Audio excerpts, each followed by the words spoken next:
Right, so our final speaker today is Lukas Heinrich. He just flew in just to give us this talk. He's going to fly out, so thanks very much for coming here, Lukas. And he's going to talk about aspects of likelihood-free and SPI. Yeah, thanks a lot for the invitation. Yeah, so I'm very happy to make this short trip because I actually wanted to be at the STEMS workshop in October, and then I had a water leak because I was moving house, and the first thing that happened is like the water pipe broke, and then I had to cancel last minute. And so I'm happy to kind of make up for that late cancellation now. Okay, I need to figure out how to stand here. Okay, so just a very short slide on kind of my physics context. So I'm a particle physicist, like a few of us here. So I worry about kind of like the smallest constituents of matter. You might know there are a lot of unsolved problems in particle physics, even though it's the most successful theory of physics that we know about. So, we don't know what dark matter is, why neutrinos have mass, why there's more matter than antimatter in the universe, what the real origin of mass is. And you see all the kind of fundamental particles here. And so it's all complete, but still lots of stuff lacking. And so we want to find out, how to fix that. And so for particle physicists, kind of the instrument of choice is the Large Hadron Collider, which is a very powerful particle accelerator in Geneva, Switzerland. And so you see this circular collider. It's 100 meters underground at CERN.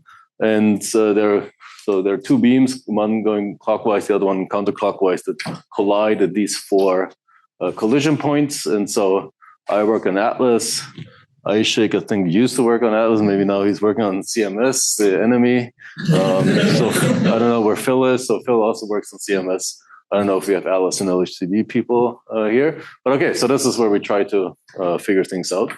And so it's complicated because the data that we get is very complicated. So this is an event display of what one such collision looks like. And so I skipped over this before. So we have 40 million of those collisions every second. And so we have one of these collision or these detectors have 100 million individual readout channels. So you have 100, like a kind of three-dimensional image with 100 million pixels or pixel values, 40 million times a second. So you can imagine it's a lot of data, and statistical inference is very, very complicated. And so especially, or kind of in particular, particle physics is likelihood free because we kind of, to describe the data, this high dimensional, low level data, these individual voltages that we measure, it's extremely indirectly related to the theory that defines them. So unlike, maybe we had this strong gravitational lensing where we had, like a linear noise model, here we have kind of like an entire stack of different stochastic processes. So at first there's kind of some quantum field theory, calculation with Feynman diagrams and so on. There's then a complicated stochastic branching process where particles decay randomly in random directions into random numbers of particles. Then they recombine randomly. And then those particles interact with the material also in a highly stochastic random fashion.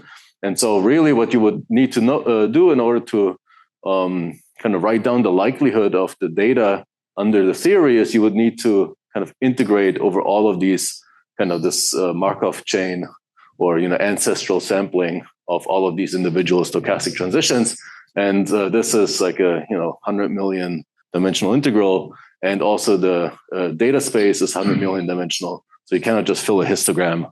And so it's likelihood free. So we can't efficiently estimate this density. And so, but we can sample from it by ancestral sampling. And this is what we call Monte Carlo simulation. And that kind of saves the day because we know these transitions very, very well. And we can code them up in software.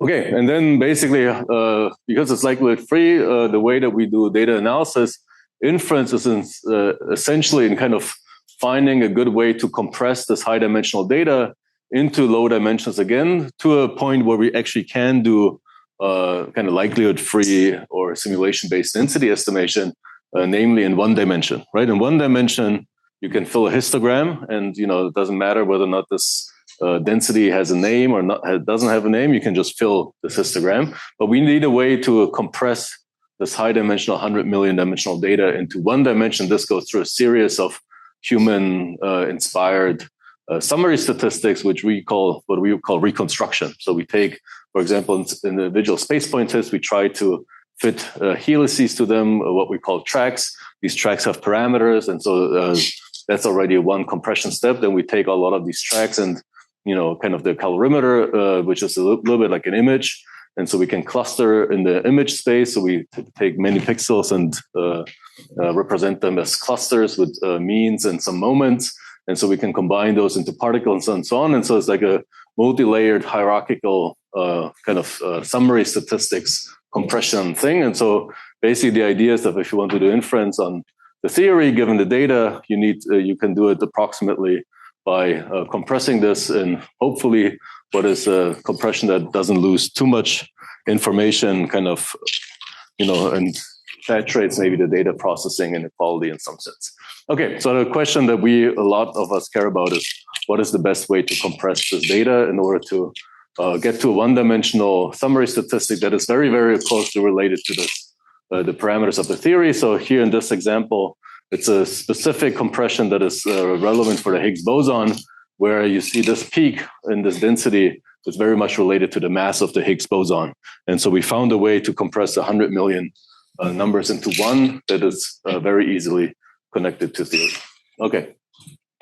And so in some sense, I mean, you can call this simulation-based inference, because we do inference in the sense that we discover the Higgs boson with some kind of statistical test using a density estimation that we observed from simulation, or that we built from simulation. But okay, it's maybe like a fancy word for filling a histogram with Monte Carlo samples. And so what people understand mostly under simulation-based inference is neural simulation-based inference. So using neural networks to do this statistical inference in a setting where you can only draw samples from some kind of complex, possibly black box simulator.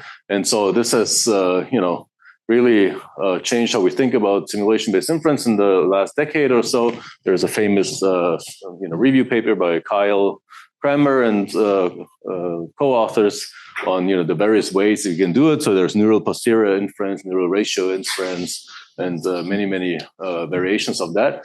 One of the core ideas is, for example, that like the most important test statistic, kind of from the Nyman-Pearson lemma, is the likelihood ratio.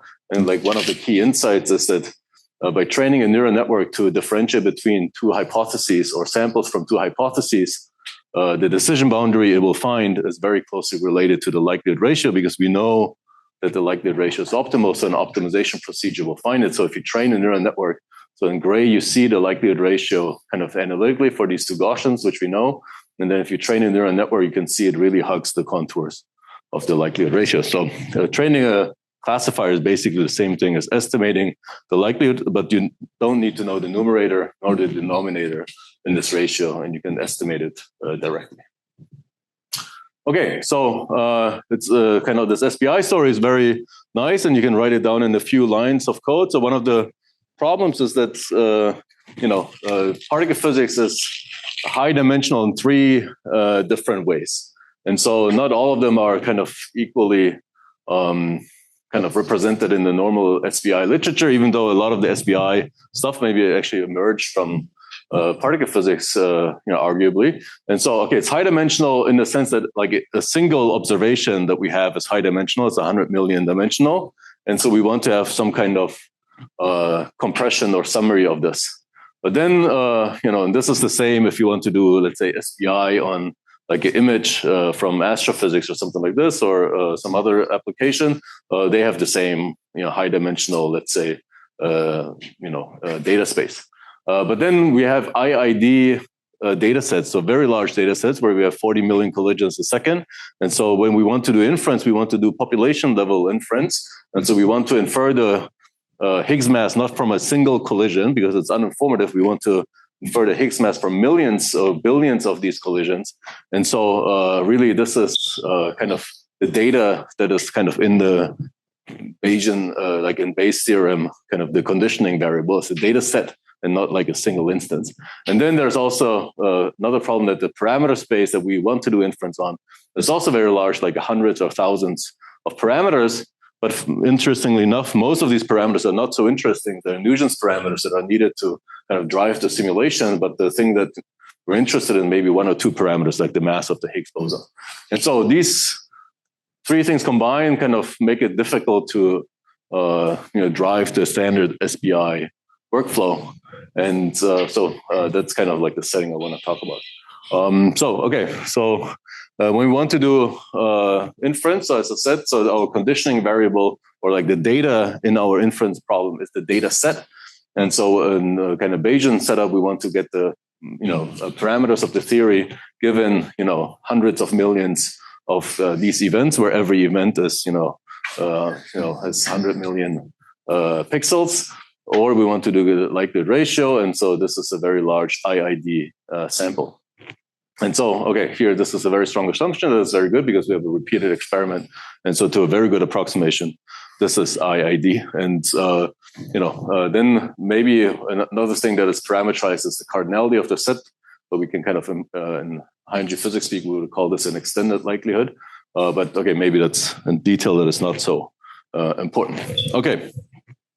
So now, because we're in this IID situation, the SBI workflow in particle physics was never really the full end-to-end SBI workflow that you would read in the literature. So normally, like the end-to-end SBI workflow is, let's say, neural posterior estimate, like data comes in, goes through some embedding network, posterior comes out, right? And so we cannot do this because of this IID situation. So really, what we had in particle physics is somehow like a two-step procedure. So we can use SBI at the individual event level, so to kind of analyze or find a test statistic that describes a single event. And then we get like some kind of artifact, like a likelihood ratio or something like this for every single event. And then we can, for example, build like a product with a product rule, like a full data set likelihood. And then we can run this traditional statistics workflow like MCMC or maximum likelihood estimation of profiling and so on.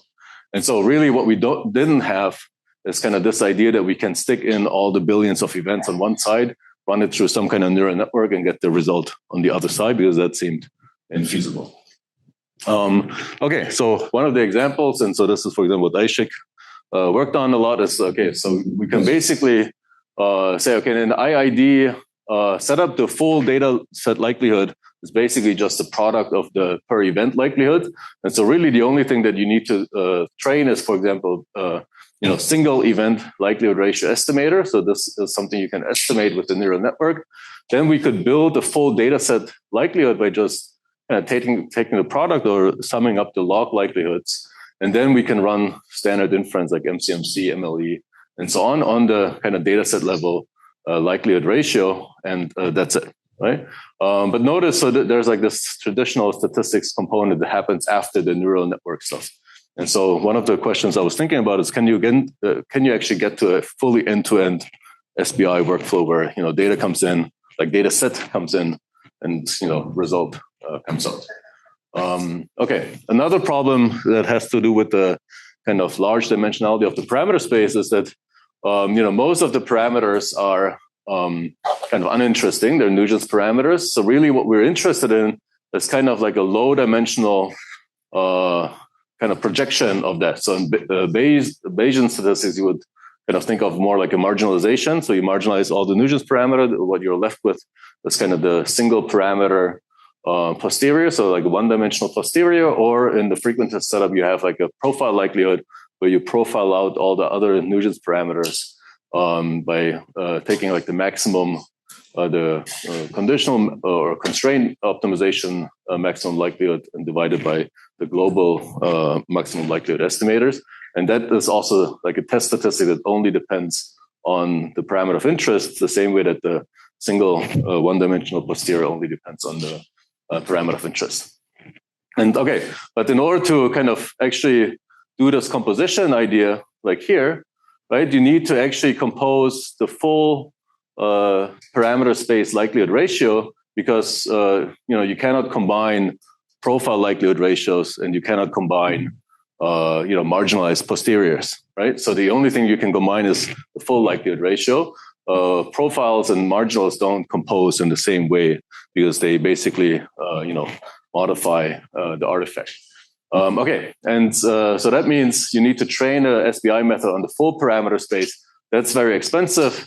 In particle physics, there are some tricks to get around this, but kind of if you would follow the textbook setup, that would become annoying very, very quickly.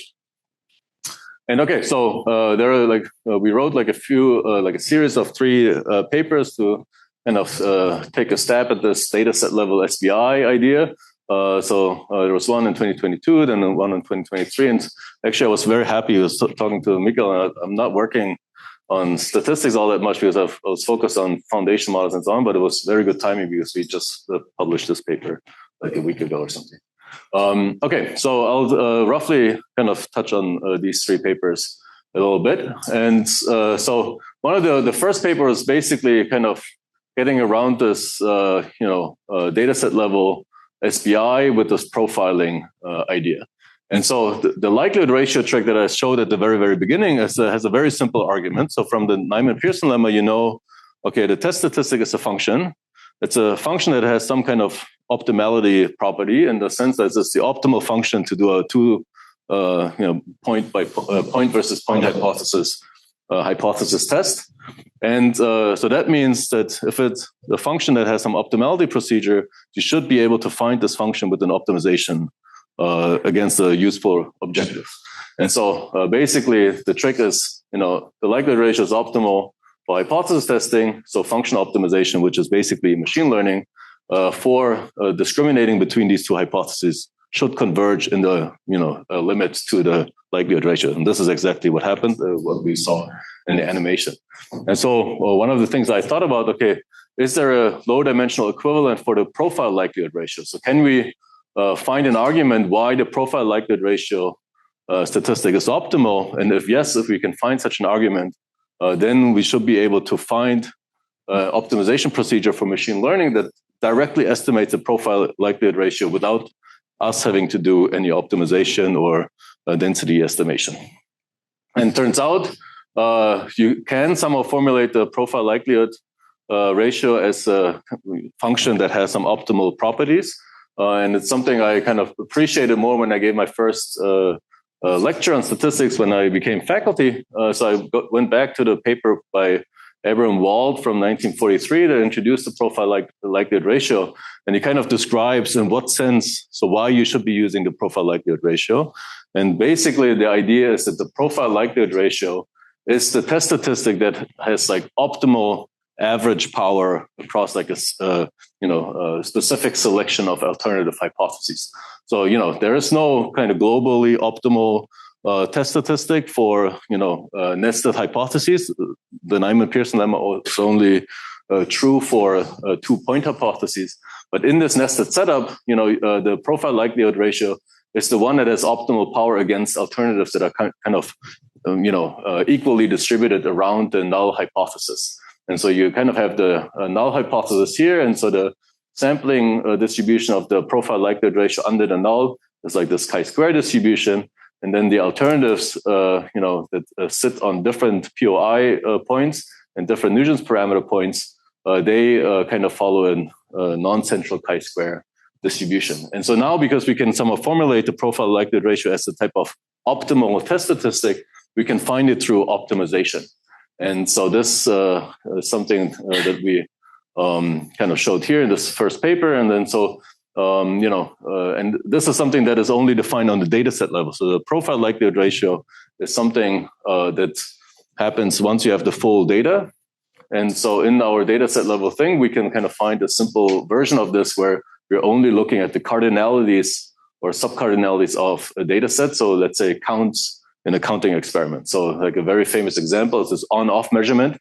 So imagine you're counting photons in a specific area for a telescope. So you have like a main measurement where you're counting photons coming from a source.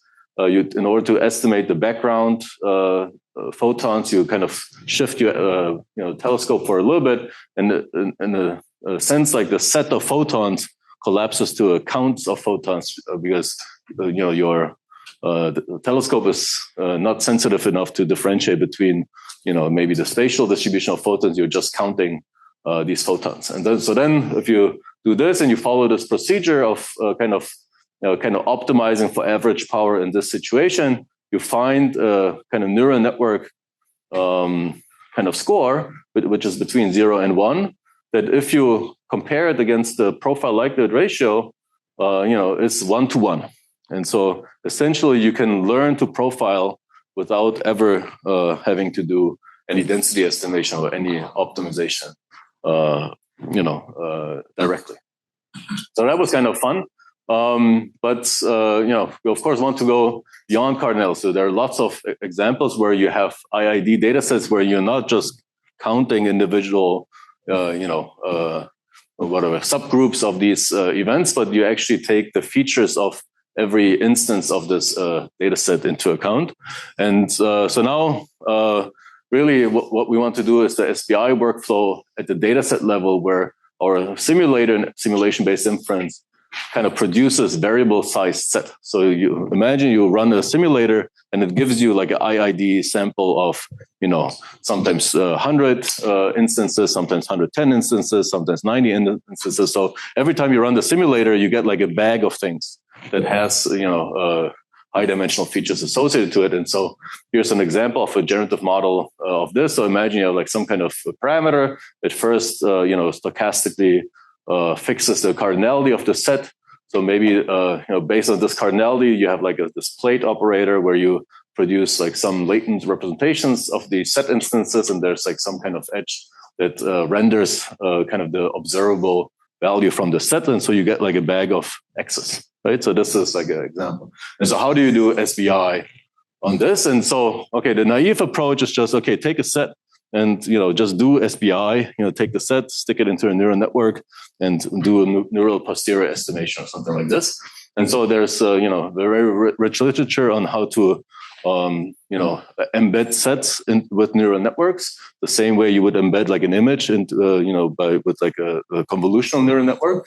You need to, so the kind of defining feature of a set is that it has like permutation equivariance or permutation invariance. You can, there's no ordering of the members of the set. And so you need to somehow capture this symmetry architecturally. And so the foundational method here is deep sets. And then later on, transformers, they both respect this symmetry. And the idea is very simple. So if you have a bag of things, you stick them individually through the same neural network. So they all are, this is all multiple copies of the same neural network. You basically just transform the potentially high dimensional features that define each element of the set into some latent embedding. You can then aggregate these things into, some kind of average vector. And this aggregation, as you see, is also permutation invariant. It doesn't matter. If you have a sum, if A plus B plus C is the same thing as C plus B plus A. And if you have a permutation invariant aggregation method, this is all permutation invariant. And then you have like some neural network that takes this representation of the set and then does the final statistics piece, right? And so this structure of the deep set is sufficient as a universal function approximator for sets. And so this is what a lot of people use. And so maybe this is something we just discussed in the break. So kind of like a interesting way to think about deep sets to me is that you can basically think of them either as like a set of moments or as a set of like a histogram, right? And so we know, if you want to represent a set that is like an IID sample, like one way you would do it is with the histogram. And you can imagine, let's say you have a deep set where you have a neural network that ends on a softmax layer. Then basically so in this embedding vector, you have like a one-hot vector. And then what does the aggregation do? If you aggregate a bunch of one-hot vectors, you basically produce a histogram, right? And so like a deep set, like the embedding after aggregation. So this thing, if you stick in n samples here, this thing is like in a way a histogram. Or if you leave the softmax out, it's basically a bunch of expectation values for different functions.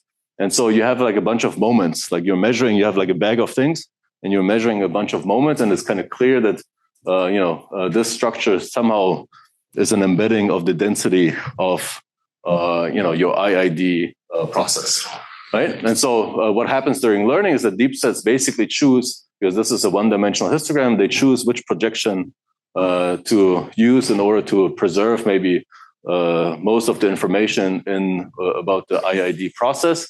And so it's maybe to me somehow similar to like PCA type ideas of maximizing the variance. And so this type of that enough about the density, if you have enough information about moments, is kind of related to some functional analysis theorems from Rees and so on.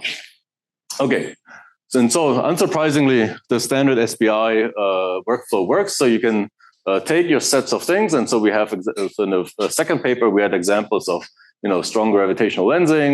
We had examples from particle physics where you have either sets of images or sets of events in particle physics, and you just stick it into like some kind of set embedding network, and then you do neural posterior estimation and so on. And so, it was not very surprising that it works. I think, back then, I think we wrote the paper because nobody has really done that at that point. But so from today's vantage point, it's not super surprising that this works. But the problem is that this doesn't scale to very, very large sets. So imagine now you have like a set, because what happens in the forward pass while you're training this neural posterior estimator, you stick in like the entire set, right? And if my set is like 100 billion events, right? Like every forward pass of trying to train this NPE thing, requires running all of the set elements through a neural network. So that scales with the cardinality of the set and becomes very expensive very, very quickly. Okay, and so the final paper was basically about finding a way around this to basically scale deep sets to extremely large sets.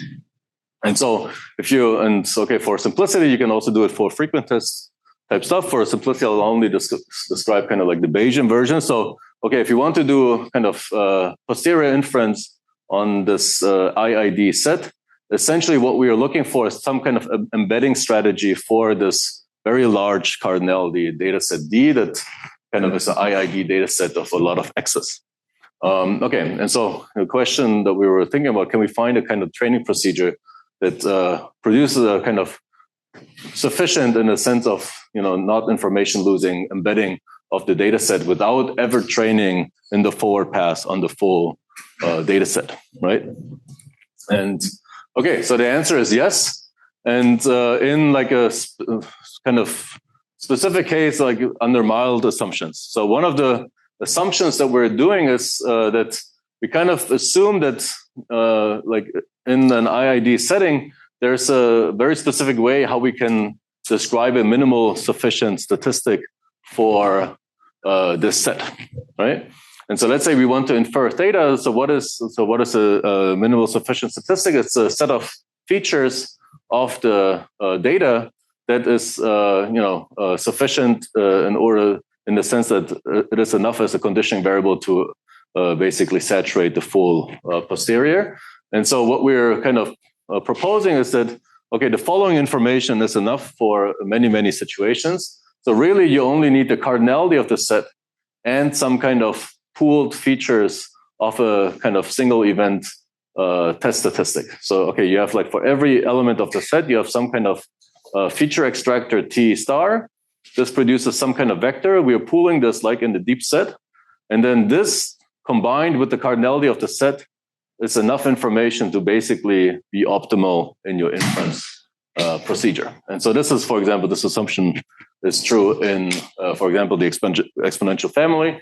And so I kind of convinced myself that it's probably true in many, many situations. And so then the only question becomes, how do you find this single event embedding function without actually running this entire set level thing end to end? I mean, running the entire set level thing end to end will also find it, but maybe there's a different way to find this as well. And so there's a very simple result. So this is the latest paper. We named this method pair. So it's called pre-training aggregators for inference in arbitrary set sizes. This is the thing that we call the aggregator. So it's a function that we like a feature extractor for elements, which we will then just pool with the mean pooling.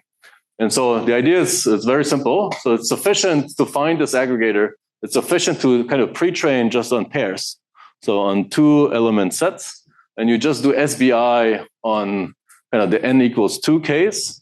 And with like the deep set architecture, where you have 2 element sets, you have like some kind of per element network which produces vector embeddings, and then you have your SBI head, which does maybe NPE with whatever normalizing flows or flow matching or whatever. But this thing not only gets the per element embeddings, but also the cardinality of the set, which in this case is 2. And so you train this on just n equals 2. And then you freeze kind of this. So during training, you kind of let the weights of this thing kind of fixed. And then if you want to do inference in very, very large data sets cardinalities, it's enough to basically take the same feature extracted that you got out of n equals 2 training and just freeze it and just re-optimize the head network of your deep set. So you just take your gigantic set, like maybe billions of events, you just run it through your kind of feature extractor, you aggregate it, you get this pooled average feature vector. And then the only thing that you then train, if you want to do large cardinality SBI, is you just train the head network, which will get the kind of inference time cardinality and the embedded aggregated features. And then you just do kind of like a neural posterior estimation type loss. Okay, and so notice that while you're training this, there's no gradient that flows back to this thing because this is frozen, this is fixed. So you will never actually during SBI you need to run inference or need to run a forward pass where you run everything kind of through the per element network. You only do this once and you can cache it, and then it's not part of the forward pass anymore. And so we are basically somehow positing that this is almost as optimal as like the end-to-end SBI. Okay, so the consequences that I think with this procedure, you can basically do really end-to-end, neural end-to-end SBI without kind of like a secondary standard statistics step like MCMC or profiling, but without ever training on full-scale data sets. So here's an example from a Gaussian setup where you can kind of see that we kind of have this procedure where we pre-train on n equals 1, and it's very, very accurate kind of for up to like set sizes of 10 to the 5 and so on in the kind of NPE type sense. And while it was very motivated by our situation in high energy physics, it also, I think, is very applicable to a lot of other problem domains. So, in computer vision, I think in astrophysics and, molecular science, various kind of 3D type setups. We also have, of course, an MNIST example. And so you can read all the details in the paper. And so in this plot, we kind of show that pre-training on 1 or 2 examples is almost like, or in many cases, easily as good as pre-training like the full naive SBI approach, but it's like 1,000 or 10,000 times cheaper. Okay, so this is my summary. So SBI in particle physics is tough because we have these 3 high-dimensional problems, instance size, data set cardinality, and parameter space. We can kind of generalize this problem as, okay, how do you do end-to-end SBI on very large-scale IID sets, which is something that then connects to many other problems in various science domains. And then, for a very large class of problems, I think this pre-trained fine-tune approach is an efficient strategy to produce an embedding or like a per-element network in a deep set that is still approximately optimal. And as a result, we can do dataset level SBI without this kind of cardinality scaling forward pass. Okay, thanks a lot.